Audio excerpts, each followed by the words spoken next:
Toda profissão deve ser uma missão. A ideia é que você pode ter uma boa contribuição para o seu país, de maneira geral e efetiva, é essa. Claro, todos nós fazemos exatamente isso, mas um diplomata tem oportunidades maiores, obviamente maiores.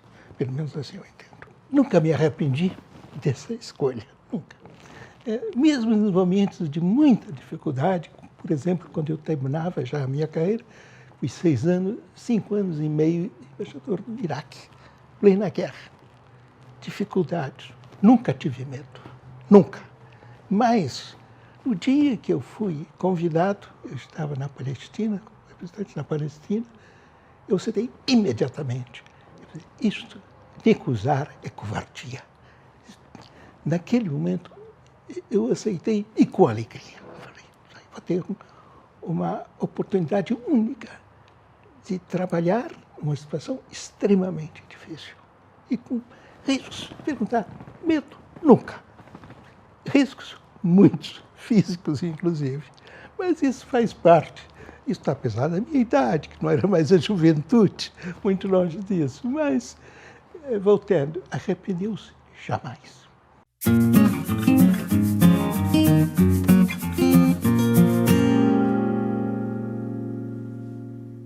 A carreira nossa, eu estou dizendo isso porque deve ajudar aos jovens que estão fazendo, escolhendo ou pensando em fazer esta carreira, ver qual é a realidade, com aspectos momentos bons, agradáveis e momentos muito difíceis. Deve estar, todas as nossas carreiras, sejam esta ou aquela, deve estar preparado para tudo. E só com quase paixão por aquilo.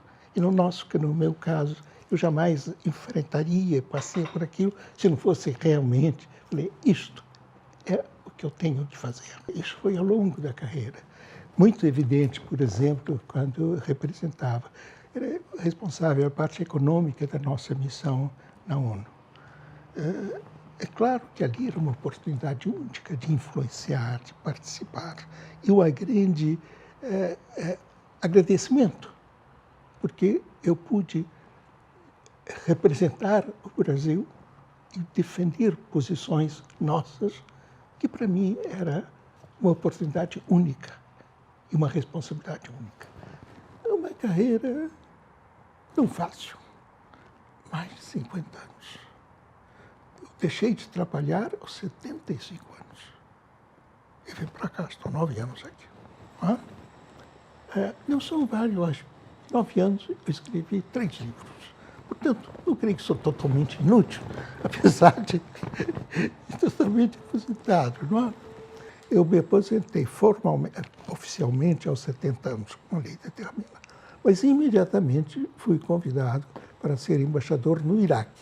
Foi quando eu disse, aceitei imediatamente. Isso explica porque de 70 eu fui trabalhar até os 75 anos de idade. Naquelas condições. Qual o momento mais crítico da minha carreira? Terá sido, quase certamente, nas negociações sobre o Rio Paraná. Precederam a construção de Itaipu. Um problema muito difícil.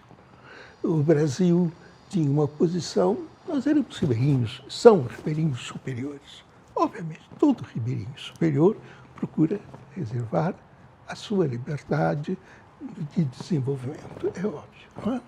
O ribeirinho inferior tem uma posição naturalmente diferente. Agora, a posição do Brasil era muito curiosa, porque nós somos ribeirinhos superiores na Bacia do Prata, do Paraná, na Amazônia inferior, de maneira que eu sempre dizia, olha, muito cuidado, porque nós temos que nunca ter uma posição que seja contraditória, nunca dizer algo que possa nos prejudicar mais tarde.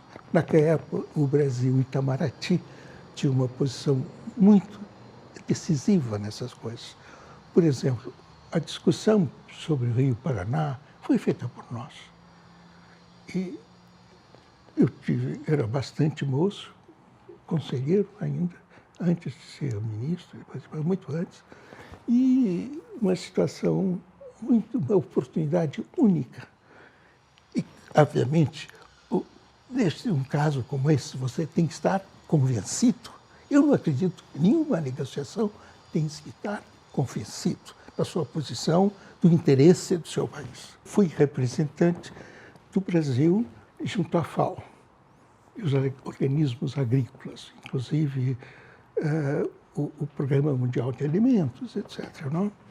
Era uma função totalmente diferente. Ali eu ia fazer desenvolvimento, totalmente um diplomata. Sim, foi um dos momentos mais interessantes da minha vida profissional. Muito interessante. Com problemas, porque eu sempre tive muito presente que a ajuda alimentar só é positivo quando não prejudica a produção local. Ao contrário, deve facilitar. Eu sempre tive muito presente isso, sobretudo sendo o Brasil um grande produtor de alimentos. Não, é preciso ver que naquela época não tínhamos a projeção de hoje. Certamente não. Começava, estamos falando na década de fins de 70, início de 80. O Brasil já tinha uma posição de destaque na agricultura, mas não nas dimensões do Brasil de hoje, evidente. Evidente não. E naqueles programas de ajuda alimentar, via de desenvolvimento, através dos alimentos, eu via como havia pessoas que sofriam, que era necessário fazer muito mais por aquela gente. Você compreendia um outro mundo. Ao ver a assistência alimentar, via muita gente fazendo um esforço enorme para sobreviver. E o Brasil hoje, claro, como um grande produtor de alimentos, hoje eu vejo como era importante aquilo, muito mais que naquela época também. As oportunidades que um diplomata tem são únicas. Eu sempre sou muito agradecido, porque me foi dado fazer oportunidades que eu tive e que eu gostaria de muitos jovens seguissem esta carreira. O desenvolvimento é baseado na educação, na formação. Isso nos dá a diferença. O diferencial está aí. Não há país que eu conheça que tenha feito um grande desenvolvimento sem isto. Acho que quanto mais se faça investimentos nessa área, o Brasil vai para frente. Muitos programas vitais do Brasil de desenvolvimento têm origem nas universidades. Eu dizia quase que todos, de alguma forma ou de outra, de maneira mais direta ou menos direta. Uma das razões que eu vim para cá, para Florianópolis, foi justamente uma vida universitária muito grande. Na minha idade, eu gosto muito de ver a interesse, a juventude crescendo. Eu vou lá na UFSC, na editora da UFSC, vejo aquele é o mundo que eu gosto. Já que eu não estou mais nativo, aquele que é o mundo que eu gosto. Às vezes canto até um pretexto, tomar um bom café, lá vou eu conversar. Eu espero que mais e mais o Brasil faça investimento em educação. Pode esquecer muita coisa, mas faz nisso. E saúde, claro. E saúde, claro.